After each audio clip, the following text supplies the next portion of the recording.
तो नमस्कार। आज की कथा है भगवान शिव का एक दिन पृथ्वी पर हुआ चमत्कार।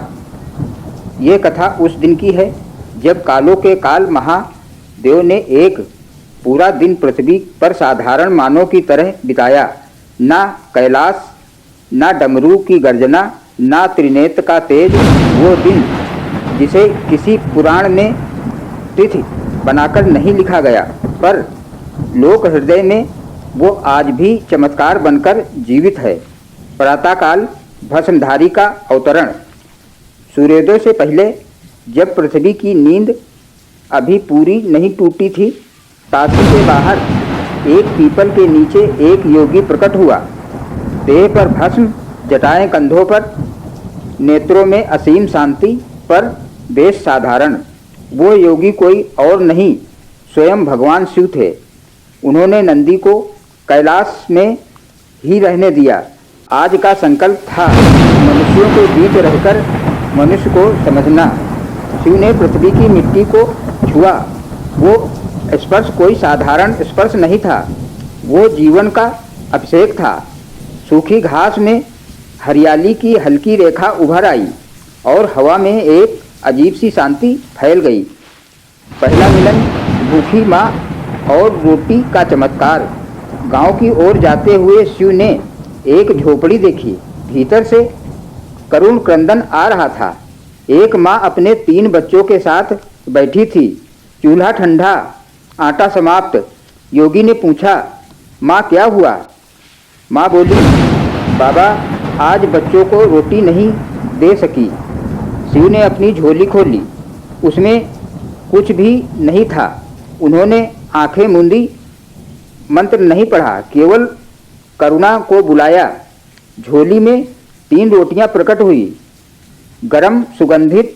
माँ ने रोटी दी, बच्चों को खिलाई। जैसे ही बच्चों ने पहला कौर खाया, उनके चेहरे पर बल लौट आया। माँ ने सिर उठाकर देखा, योगी वहाँ नहीं था, केवल पीपल के पत्ते हिल रहे थे, मानो किसी ने कहा हो, अन्न करुणा से बनता है। दोपहर न्याय का अनोखा निर्णय। दोपहर में शिव एक बाजार पहुँचे। वहाँ 2 भाइयों में झगड़ा हो रहा था भूमि को लेकर। पंचायत बैठी थी, पर निर्णय पक्षपात से भरा था। योगी चुपचाप बैठ गए। एक ने कहा, ये भूमि मेरी है। दूसरा बोला, मेरे पिता की थी।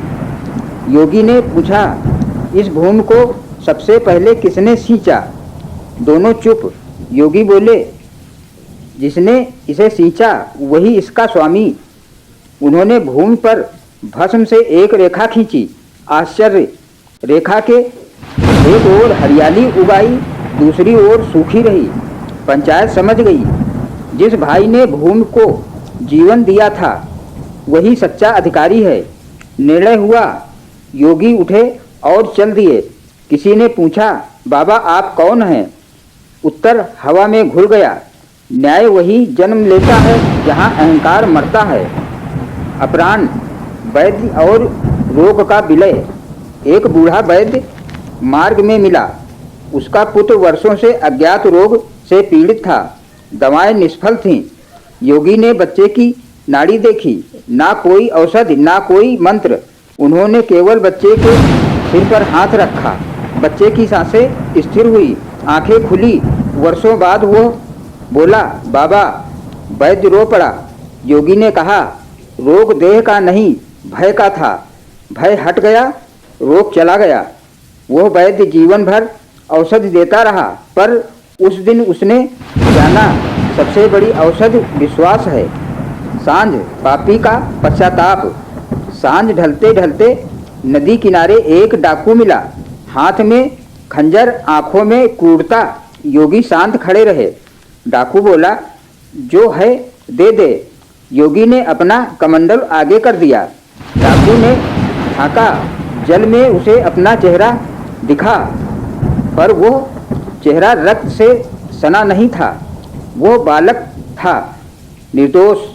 डाकू कांप गया, यह मैं नहीं हूँ। योगी बोले, यह वही है जो तू हो सकता था। डाकू ने खंजर फेंक दिया, रो पड़ा, मुझे रास्ता दिखाइए। योगी ने नदी की ओर संकेत किया, पहले भीतर की गंदगी धो।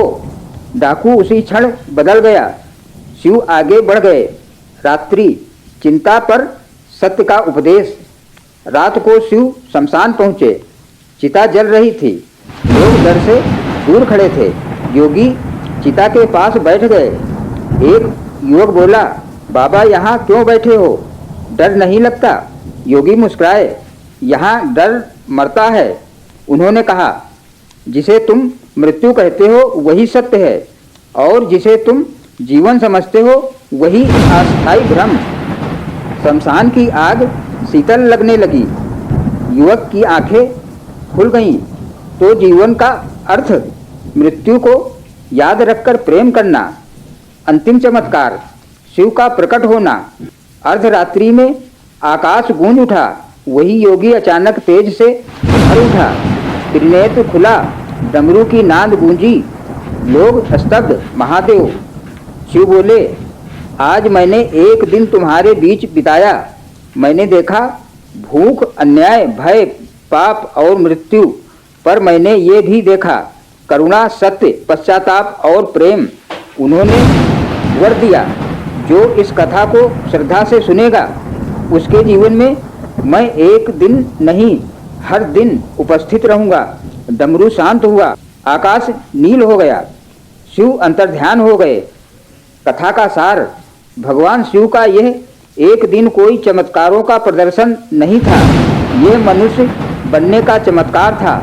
उन्होंने दिखाया कि शिव कैलाश में ही नहीं, हर उस स्थान पर हैं जहाँ करुणा है, न्याय है और सत्य है। तो दोस्तों, ये भगवान भोलेनाथ की कथा आपको कैसी लगी कमेंट बॉक्स में ज़रूर बताइए। सुनने के लिए आपको बहुत बहुत धन्यवाद। फिर मिलेंगे अन्य कथा में, तब तक के लिए ओम नमः शिवाय।